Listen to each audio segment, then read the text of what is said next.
All right. I'd like to start off by saying Barakatah Yahweh, Ba'Hashem Yahushai, Ba'Hashem Rachah Kodash. Welcome to another live lesson. The name of this one is Revelation chapter 17. I'm going to try to get through this as quick as I can.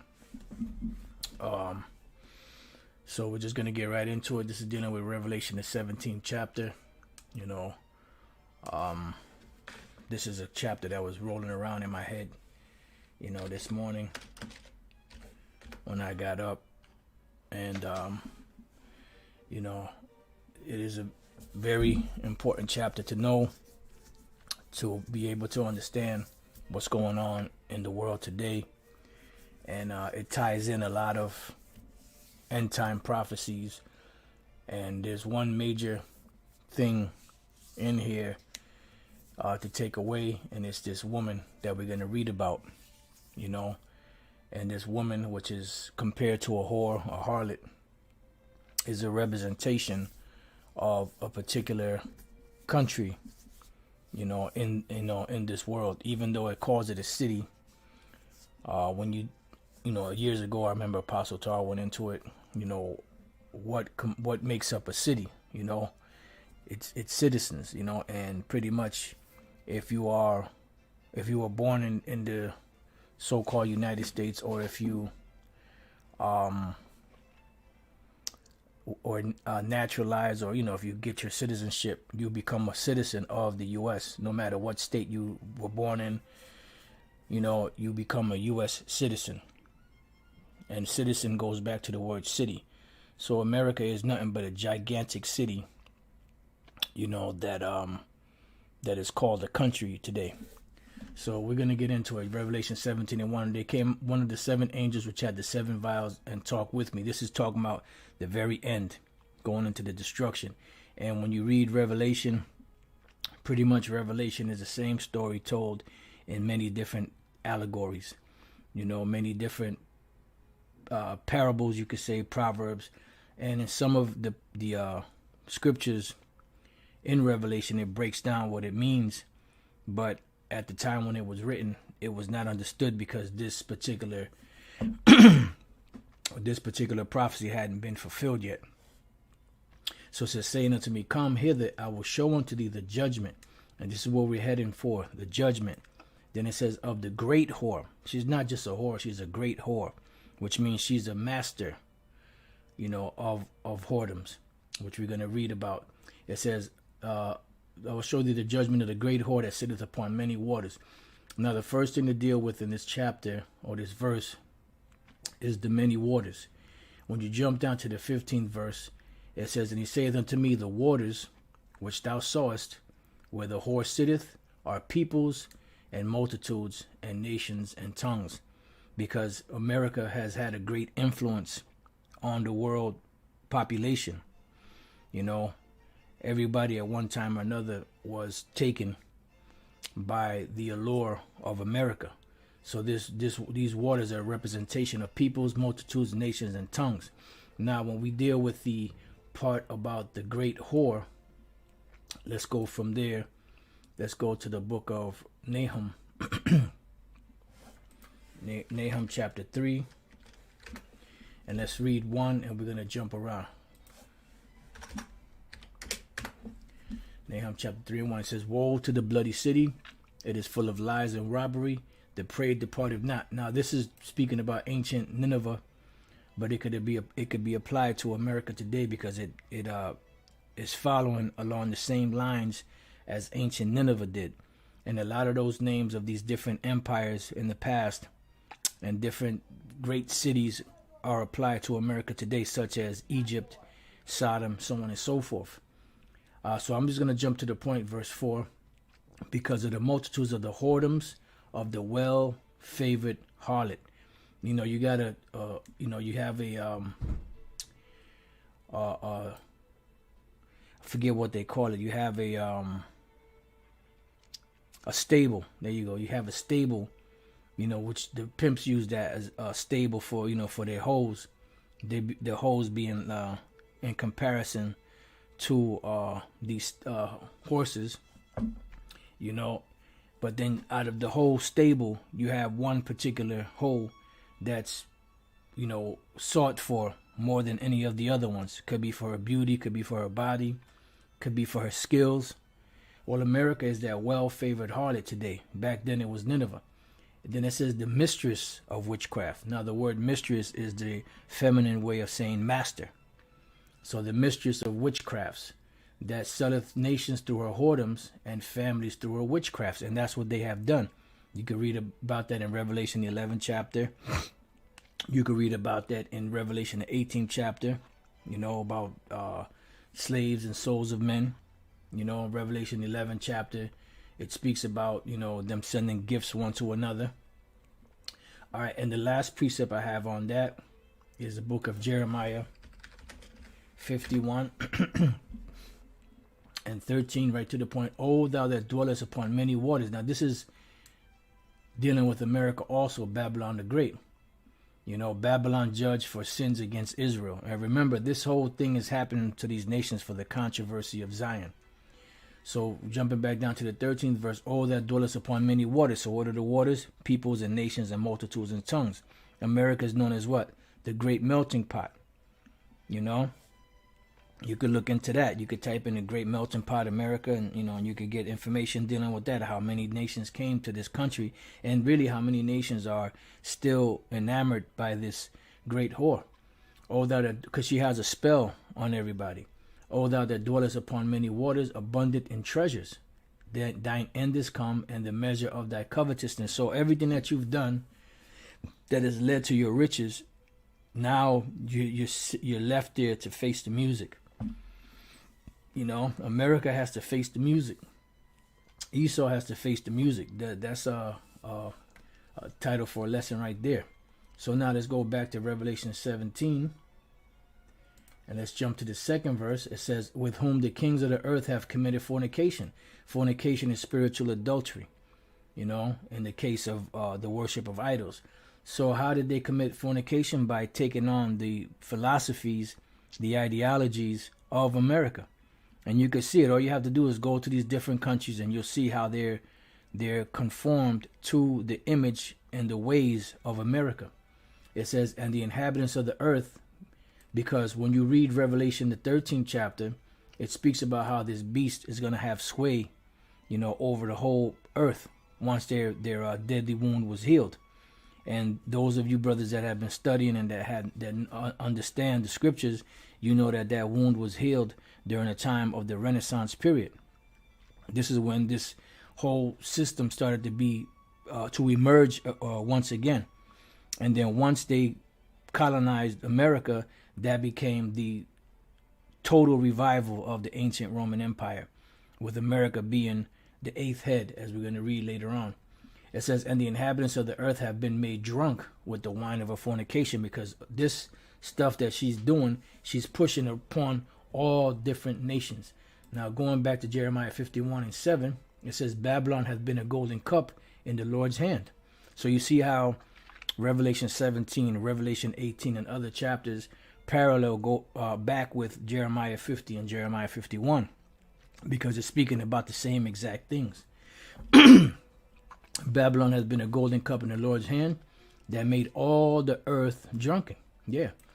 Because all these nations have been made drunk by these philosophies, their Christianity, their democracy, Now, not every nation gives heed to Christianity, but the democracy part, all nations are pretty much on board with that. And this is why America has military bases all over the world. And this is why the nations are mimicking everything that you see in America. All right. It says the nations have drunk enough. The nations have drunk enough her wine. Therefore, the nations are mad, because they're bugged out, just like America. They're in a delusional state. They're inebriated, and when they get up from that inebriation, they're gonna have a massive hangover, a massive headache. And they're going to be totally pissed off that they were taken by this whore. But the Most High gave this whore that allure. Remember, this is the baddest bitch in the stable. So she got the highest stilettos. She got the most expensive attire on, the most expensive perfumes, the most expensive jewelry. You know, her hair costs the most. It takes a long time to have it done. And she is desired. Even to this day, even though a lot of nations hate her, she is still desired for her plenteousness, you know, for her riches. All right, now let's go from there back to Revelation 17. Now let's go to the third verse, because it says, with whom the kings of the earth have committed fornication, and the inhabitants of the earth have been made drunk with the wine of her fornication. They've been drunk off this Babylon juice. So he carried me away in the spirit into the wilderness, and I saw a woman sit upon a scarlet-colored beast. Now, what is the scarlet-colored beast? The scarlet-colored beast is that beast with 7 heads and 10 horns. You know, this doesn't represent America. The beast with 7 heads and 10 horns is separate from America, but America is a part of it through the 7 heads, and we'll explain that later. So the scarlet-colored beast, let's go from there to the book of Revelation 12 and 3. It says, and there appeared another wonder in heaven, and behold, a great red dragon. In one place it calls it red, another place it calls it scarlet, colored beast. Then it says here, what? Great red dragon, Babylon the Great, that great city. So there are a lot of things, you know, that are attached to these different scenarios in the scriptures that tie each other together. You know, it's the spirit that has to guide you to be able to see it. So it says, and there appeared another wonder in heaven, behold, a great red dragon. The reason why it's red, because they are the Edomites. Edom, the name Edom goes back to the Hebrew word Adawam, which means red. So it's a great red dragon because it's a conglomeration of empires and nations. So it's very great. And it's a dragon because a dragon is known for its fierceness and for its keenness. See, it says having 7 heads and 10 horns. Now the 7 heads are the Greeks, the Romans, the Spanish, the French, Germania Major, Germania Minor, and Britain. I believe that's all 7. The Greeks, the Spanish, the French, the Romans, Germania Major, Germania Minor, and the British, yeah. And then the 10 horns represent the EU. You know, their original 10 members, even though it was 12, it's really 10 because Ireland and the UK are 1 and Portugal and Spain are 1. They just broke it up into 2. All right. So it says having 7 heads and 10 horns and 7 crowns upon his heads, because the 7 crowns is a representation of, it's empirical representation, you know, of empires, you know, that ruled. All right. Now let's go back. Matter of fact, I'm sorry, before we go back, let's go to Revelation 13 and 1. And I stood upon the stand of the sea. This is the Apostle John on the island of Patmos, which is in the Mediterranean Sea, you know, and, you know, the other surrounding seas there, and saw a beast rise up out of the sea. So he actually saw this rising up out of the sea. He actually saw a beast coming out of the sea having 7 heads and 10 horns. But this beast having 7 heads and 10 horns is a representation of kingdoms that would rule, and inferior kingdoms that would rule jointly with them. Okay, and this is what he saw, and this is what it represented. And when we read the rest of Revelation 17, it breaks it down upon who these 7 heads and 10 horns are, and upon the horns 10 crowns, because these 10 crowns are a representation that these 10 heads or horns would be in power. And we've seen these 10 horns in power since 1958. Which is a representation of the European Union. Back then was known as the EEC or ECC, the European EEC, European Economic Community. And upon his heads the names of blasphemy, because America had, and the Edomite Empire, when they came out from the caves, not the caves, they came out of that prison sentence, that dark cloud, they started to deceive the whole world, making the world believe that they're the Most High, that they're Yahweh Shai, that they're the angels, that they're the people of the Lord. And they've deceived the whole world. You know, so that's a part of the names of blasphemy. Okay, so now let's go back to Revelation 17. And let's go to Back again, it says, so he carried me away in the spirit into the wilderness, and I saw a woman sit upon a scarlet-colored beast, full of names of blasphemy, having 7 heads and 10 horns. And the woman was arrayed in purple and scarlet color. Now, the purple and scarlet color is a representation of her costliness. You know, matter of fact, before we read on, let's go to Revelation 18. I want to find a precept first in here. All right, Revelation 18 and 19, and then we're going to jump back up. It says, and they cast dust on their heads and cried, weeping and wailing, saying, alas, alas, that great city. See, great city, Babylon the Great, great red dragon, this great city that ruleth over the kings of the earth, wherein were made rich all that had ships in the sea by reason of her costliness. For in 1 hour she made desolate. So her costliness is what this is a representation of, the scarlet and the purple and scarlet color. So going back, now we jump back up to the 12th verse.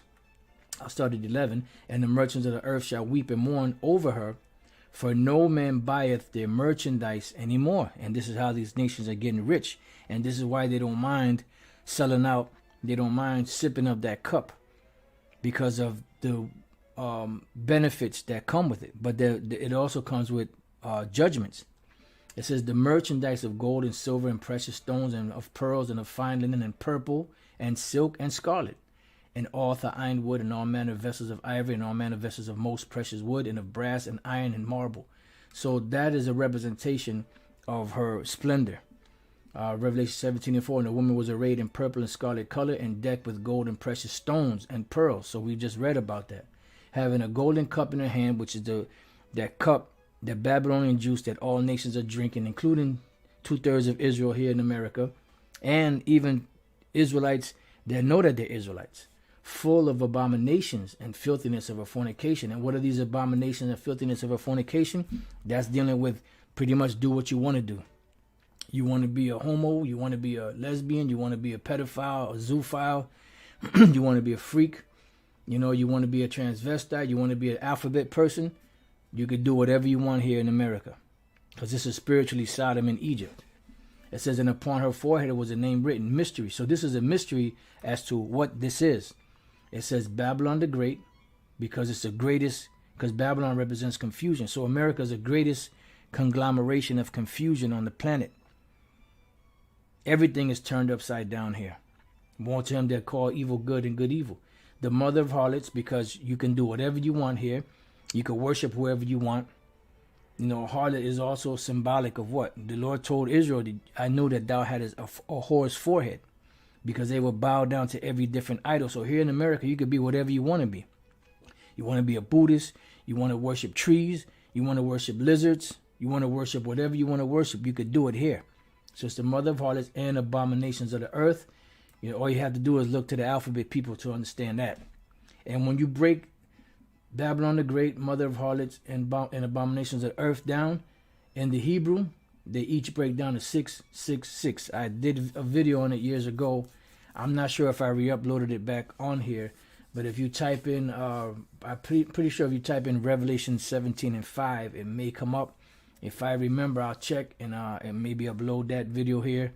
It's 2 parts. You know, Lord's will, I could upload it, and you know, those of you that are not familiar with it can watch it and get some understanding on it. And I saw the woman drunken with the blood of the saints. So who's the woman? America. How was she drunken with the blood of the saints? Look what she did to Gad.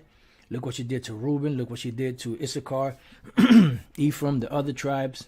And look what she did to Judah, Benjamin, and Levi when she brought them over to this side of the world. Because these are the saints of the Lord.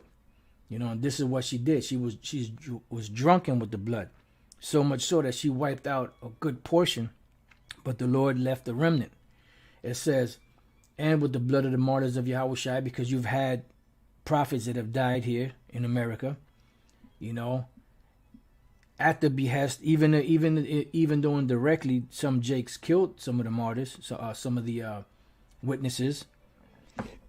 It was based off of the freedom of the mother of harlots that she gave these Jakes to worship whatever they wanted to. And when I saw her, I wondered with great admiration. Yeah, because she was alluring. And this is why the angel cursed out John for this. She was very alluring, and America is very alluring to the world. That's why they call it the Golden City, you know. And the benefits, you know, to them is the most important thing. It says, and the angel said unto me, wherefore didst thou marvel? So why were you marveling? Why was you all in awe? Why was your jaw dropping looking at this woman? I will tell thee the mystery, because it's a mystery of the woman. Because it's not an actual woman, but it's an allegory of a particular country. And this country happens to be America, Babylon the Great. And of the beast that carrieth her, because the carrying of it was what? That these European nations are carrying America on their backs. And they're going to get tired of carrying America on their backs and turn against her. Which have 7 heads and 10 horns. And the 7 heads and 10 horns, we broke that down what that means. The beast that thou sawest was and is not, and shall ascend out of the bottomless pit. So who is that? That's America. She's the beast that you saw and is not, because she was in the vision when John saw it, but it wasn't time for America to be brought out at the time and go into perdition, because America is slated for destruction. And this is why this place was created, to show the world how to become wicked, and then to judge this place, to show you the penalty for being wicked. And they that dwell on the earth shall wonder, whose names are not written in the book of life from the foundation of the world. So the ones that are not a part of the elect are going to get caught up in this. You know, they're going to get caught up in that allure. You know, in that tantalizing web of lies that sounds so sweet. But then once you get entangled in it and can't get out, then you realize you're fucked. Excuse my Swedish. When they behold the beast that was and is not and yet is, which is America. Because once America came into play on the earth, that began the end of the end. So it says, and here's the mind which has wisdom. So now the Lord is using an angel to break it down to John what this means. But even back then, John didn't understand. The 7 heads are 7 mountains. Now a mountain is a representation of government. So these 7 heads are a representation of 7 mountains, or 7 major governments among the European nations. And this is why it calls it the Scarlet Whore, or the Great Red Dragon, on which the woman sitteth, and they're carrying America. And there are 7 kings, 5 are fallen, the 5 that were fallen, because remember when this was given, you had these 7 heads that were there, or some of them were there, but they were there in their ancient names. So the 5 that were fallen were the Greeks, the Spanish, the French, Germanian Major, and Germanian Minor. Those are the 5 that fell, and one is, because at the time when John had the vision, it was who? The Roman Empire that was ruling. And the other is not yet come. When the other one that's not yet come is the British Empire. And when he cometh, he must continue a short space, and they did. Because from there, that's where America catapulted from them. And this is why they were able to so-called break away, so-called physically, but behind the scenes, you know, England is still running things behind the scenes. It says, and the beast that was and is not, which is America, even he is the 8th and is of the 7, because America was the 8th head that came from among the 7. Now, let's go real quick to the book of Daniel 7, because I got to get ready to close out. Daniel 7. It's Daniel 7 and 7. Right? Let me see where we at. Yep, Daniel 7 and 7. As a matter of fact, I'm going to just go straight to the point. 8. I considered the 10 horns, and behold, because this 4th beast is dealing with the Roman Empire. I considered the 10 horns, which we already broke that down, the European Union, and behold, they came up among them, what? Another little horn. So who was that other little horn?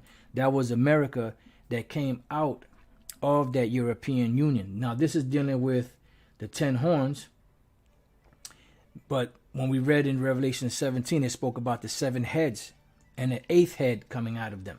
This is the same thing, but just in a different analogy.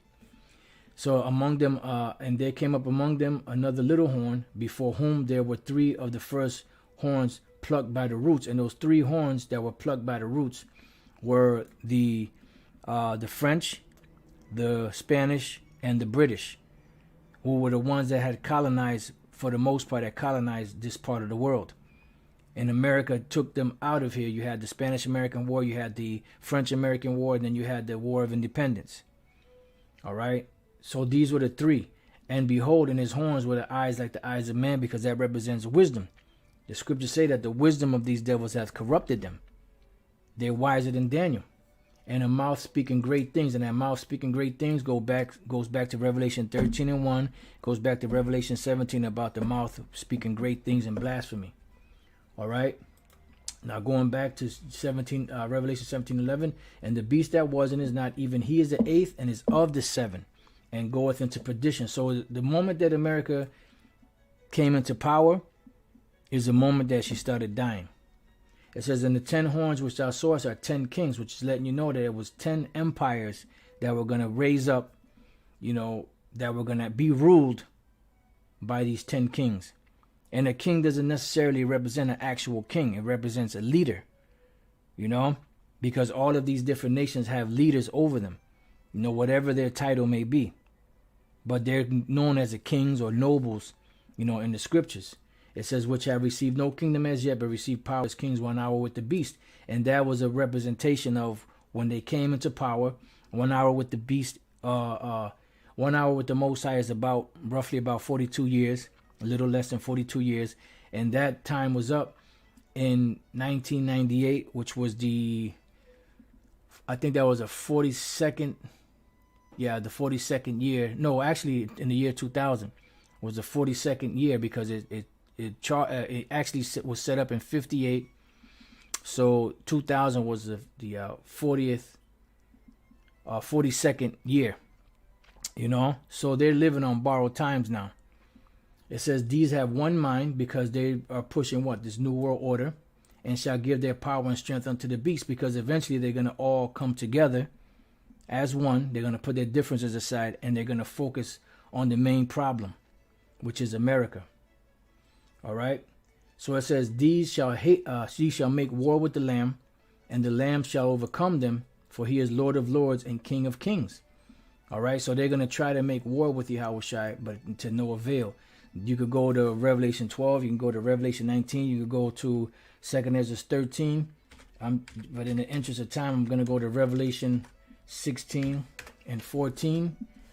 Just read the point. For they are the spirits of devils working miracles, which go forth unto the kings of the earth and of the whole world to gather them to battle, to gather them to the battle of that great day of the power almighty. And verse 16, and he gathered them together into a place called in the Hebrew tongue Armageddon, or Harmageddon, mountain of the troops. And this is why you see the armies amassing over there to fight what Esau called World War III. But the Lord calls it the War of Armageddon, the final war to end all wars. So it says, Revelation 17 and 14, these shall make war with the Lamb, and the Lamb shall overcome them, for he is Lord of lords and King of kings, and they that are with him are called and chosen and faithful. And he saith unto me, the waters which thou sawest, where the horse sitteth, are peoples and multitudes of nations and tongues, and the 10 horns which thou sawest upon the beast, these shall hate the whore. Why? Because when you go back to Daniel 7, it says that her look was more stout than her fellows, whose look was more stout than his fellows, because they puff at these nations, even at their own allies. But the allies are going to turn against this hoe, and shall make her desolate and naked, and shall eat her flesh and burn her with fire, because they're going to shoot their missiles at America.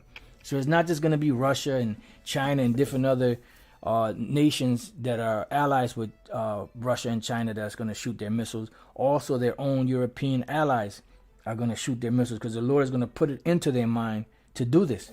It says, for the Most High hath put in their hearts to fulfill his will, and to agree and give their kingdom unto the beast, until the words of the Most High shall be fulfilled. And this is the ultimate, for the words of the Most High to be fulfilled.